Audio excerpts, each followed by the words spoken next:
Continuando nossa revisão de gases para o vestibular de Química do ITA, a gente vai para a questão 5 da prova de 2018, da prova de Química de 2018. E o enunciado falou o seguinte: um recipiente de 240 litros de capacidade contém uma mistura dos gases ideais hidrogênio e dióxido de carbono a 27 graus Celsius. Sabendo que a pressão parcial do dióxido de carbono é 3 vezes menor que a pressão parcial do hidrogênio e que a pressão total da mistura gasosa é de 0,82 atmosferas, assinale a alternativa que apresenta, respectivamente, as massas de hidrogênio e do dióxido de carbono contidas no recipiente. Resumindo aqui o nosso enunciado, a gente tem uma mistura gasosa de CO2 e de H2. Essa mistura gasosa está num recipiente de 240 litros, a pressão total é de 0,82 atmosferas e a temperatura é de 27 graus Celsius. Além disso, ele fala que a pressão de CO2 é 1/3 da pressão de H2. Com isso, a gente precisa obter qual é a massa de CO2 e qual é a massa de H2 que a gente tem no recipiente. Se você reparar bem, aqui a gente tem todas as variáveis de estado do meu gás. Uma vez que a gente tem todas as variáveis de estado da nossa mistura, a gente pode aplicar a equação de Clapeyron à mistura como um todo. Pressão vezes volume é igual ao número de mols total vezes R vezes T, sendo que essa aqui é a nossa pressão total também, que já foi dada no exercício. Ou seja, 0,82 vezes o volume, que é 240, vai ser igual ao número de mols total, vezes R, que é 0,082, vezes a temperatura em Kelvin.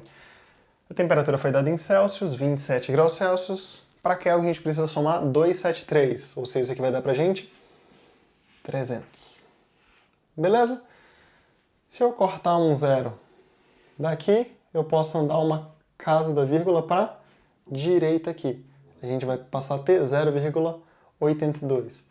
Que a gente pode simplificar esse 0,82 com esse 0,82. A gente pode cortar esse zero com esse zero. Então, o nosso número de mols total vai ser 24 sobre 3. Então, o nosso número de mols total vai ser igual a 8. A gente usou uma parte dos dados da nossa questão já. Só que isso daqui fornece pra gente, na verdade, a razão de pressões parciais entre CO2 e H2. Se a gente passar a pressão de H2 dividindo, a gente vai ter que a pressão de CO2 sobre a pressão de H2, isso aqui vai ser igual a 1/3. Isso daqui, na realidade, diz pra gente o quê? Diz pra gente que a razão dos números de mols de CO2 e de H2 é igual a 1/3. Lá por aquela observação que a gente já fez lá na nossa revisão teórica. Então a gente vai ter que número de mols de CO2 sobre o número de mols de H2 vai ser igual a 1/3.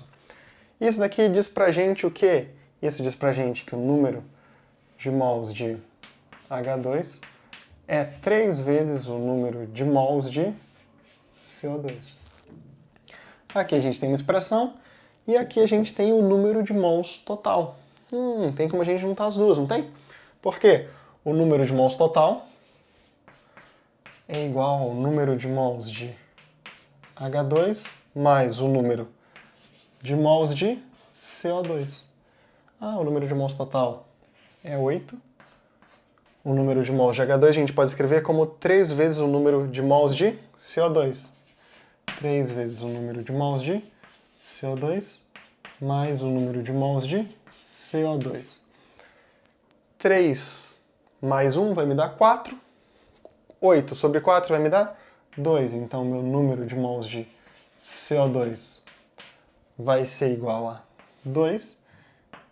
E, consequentemente, como o nosso número de mols de H2 é o triplo disso, a gente vai ter que o nosso número de mols de H2 vai ser igual a 3 vezes 2, que vai me dar 6.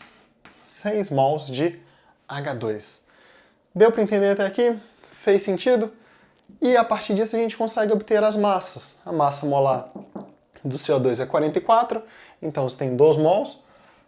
A nossa massa do CO2 vai ser igual a 88 gramas.